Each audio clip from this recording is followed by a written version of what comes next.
வாழ்க்கையில ஒரு பெரிய டிசிஷன் எடுக்க போறோம் அப்படின்ற நிலைமையில, நீங்க யார்கிட்ட சஜஷன் கேட்பீங்க?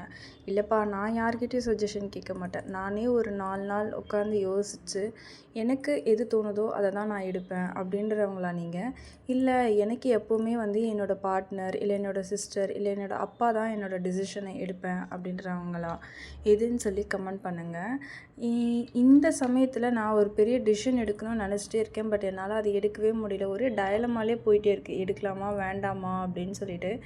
ஐ திங்க் என்னோட பார்ட்னர் கிட்ட நான் ஒரு சஜஷன் கேட்டுமே அது என்னால எடுக்கவே முடியல. ஏன்னா, கரண்ட்டா பண்ணிட்டுருக்கிறதையும் என்னால விட முடியல. புதுசா ஒண்ணு போய் நம்ம ட்ரை பண்ணி பெஸ்ட்டா வருமா? அப்படின்றதும் எனக்கு தெரியல.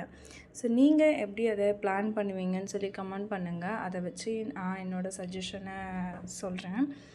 நைட்டுக்கு வந்து சிக்கனும், சப்பாத்தி கிரேவியும் வச்சு சாப்பிட்டாச்சு. உங்களுக்கு இந்த டே எப்படி போச்சுன்னு சொல்லி கமெண்ட் பண்ணுங்க. நெக்ஸ்ட் ஒரு வீடியோல பார்க்கலாம். பாய்.